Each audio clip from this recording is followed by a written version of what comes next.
கிறிஸ்துவுக்குள் மிகவும் பிரியமான தேவனுடைய பிள்ளைகளே, இந்த காலை நேரத்திலே உங்களை சந்திப்பதிலே மிகுந்த மகிழ்ச்சி அடைகிறேன்.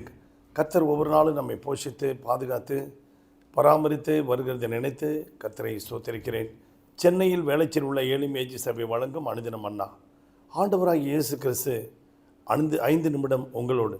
இந்த நாளிலும் தியானத்துக்கு எடுத்துக்கொண்ட வேத வசனம் யாக்கோபு 5:11.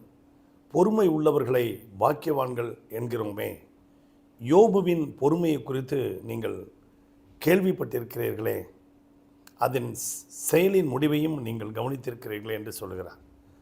ஆம், இந்த உலகத்திலே பொறுமை கடலினும் பெரிது என்கிறார்.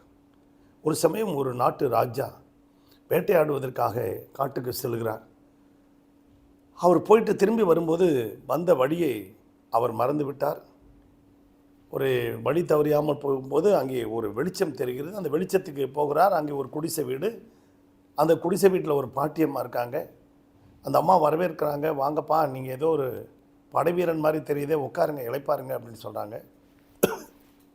அப்போ கொஞ்சம் நேரம் இரு, நான் தண்ணி எடுத்துகிட்டு வரேன்னு சொல்லி தண்ணி கொடுக்குறாங்க. சரி, நீ இளைப்பாறிக்கிட்டு உனக்கு கொஞ்சம் சாதம் எடுத்துன்னு வரேன்னு சொல்லி கொண்டு வந்து சாதம் எடுத்து வச்சுட்டு மறுபடியும் உள்ளே போகிறாங்க. போயிட்டு வரத்துக்குள்ளே ராஜா சாதத்தை தொட்டிருக்கிறாரு. கை பயங்கரமாக சூடாகி அப்படியே சாதம்லாம் கொட்டிடுச்சு, இறஞ்சிருச்சு. உடனே அம்மா பார்க்குறாங்க. அந்த பாட்டியம்மா, என்ன ராஜா, என்ன படைவீரனே, நீ நம்ம நாட்டு ராஜா மாதிரி பொறுமை இல்லாதவன் போல இருக்க நீ அப்படின்னாரு. என்னம்மா சொல்கிறீங்க? ஆமாம், நம்ம நாட்டு ராஜாவுக்கு கொஞ்சம் கூட பொறுமை இல்லை. என்னம்மா சொல்லுங்கள் அப்படின்னா. ஆமாம், எதிரி நாட்டு ராஜ்யத்தெல்லாம் அழிப்பதற்காக பெரிய பெரிய ராஜ்யத்தில் போய் கை வச்சான். அதனால் தன்னுடைய படை வீரர்கள் எல்லாமே இழந்துட்டான். இழந்ததுனால இவனுடைய இந்த நாட்டு ராஜாவுடைய படை வலிமையெல்லாம் குறைஞ்சி போயிடுச்சு. அப்படியே முதல்ல சின்ன சின்ன ராஜ்யத்தை பிடிச்சிருந்தா அந்த வீரர்களாக எழுந்திருக்க முடியாது. படையும் ஸ்ட்ராங்காக இருக்கும். எதிரி நாட்டு ராஜாவையும் ஈஸியாக வீழ்த்திருக்கலாம். இவர்கள் எதிரிகளை அழிக்க வேண்டும் என்று சொல்லி பெரிய பெரிய ராஜ்யத்தின் மேலே கை வச்சதுனால தன்னுடைய படையில் இருந்த சிப்பாய்கள் எல்லாம் இழந்துட்டாருப்பா. அதனால் நம்முடைய வாழ்க்கையில் பொறுமை ரொம்ப அவசியம் அப்படின்னு சொன்னாங்களாம். ஆம், பிரியமான தேவனுடைய பிள்ளைகளே, நாமும் பொறுமையாக இருக்கும்போது நாம் அடைய வேண்டிய லக்கை நம்ம போய் அடைஞ்சிடலாம். அவசரப்பட்டு சில காரியங்கள் எல்லாம் எடுத்து முயற்சித்தோம்னா நம்ம போய் அடைய வேண்டிய லக்கை அடைய முடியாது. ஒருவேளை நம்முடைய சரீரத்தில் ஒரு 10 கிலோவை குறைக்கணும்னா ஒரே நாளில் 10 கிலோவை குறைக்க முடியாது. Day by day 1 kilo 1/2 kilo அப்படியே குறைச்சிக்கிட்டே வர வேண்டியதான். ஆனால் ஒரே நாளில் நம்ம செஞ்சோம்னா நமக்கு சரீரத்துக்கு பாதிப்பு ஏற்பட்டு போயிடும்.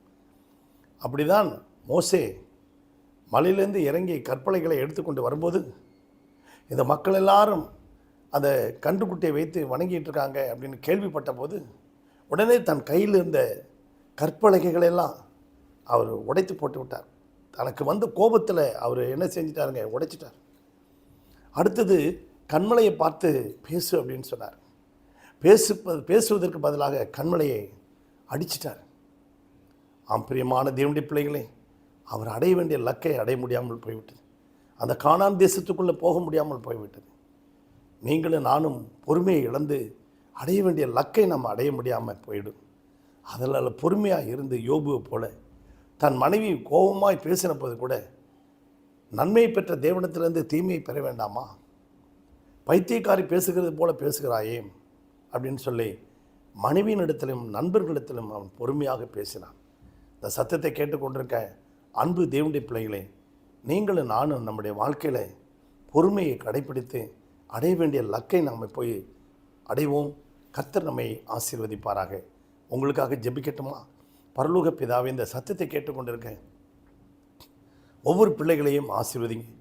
ஒவ்வொரு குடும்பத்தையும் ஆசீர்வதிங்க. அவருடைய விருப்பத்தை நிறைவேற்றுங்க. அவர்கள் தேவைகளை சந்திங்க. இந்த நாள் கர்த்தருடைய நாள். ஆண்டவரை பரிசுத்த அலங்காரத்தோடு போய் கர்த்தரை தொழுது கொள்ள உதவி செய்யும். உலகமெங்கிலும் நடக்கிற எல்லா ஆராதனைகளிலும் இயேசுவின் நாமம் உயர்த்தப்பட வேண்டுமாய், இயேசுவின் நாமம் மகிமைப்பட வேண்டுமாய் ஜெபிக்கிறேன். ஒவ்வொரு குடும்பத்தையும் வேலியடைத்து பாதுகாத்துக் கொள்ளும், ஆசீர்வதியும். இயேசுவின் நாமத்தில் வேண்டிக் கொள்கிறோம் நல்ல பிதாவே. ஆமென். God bless you everybody. Thank you.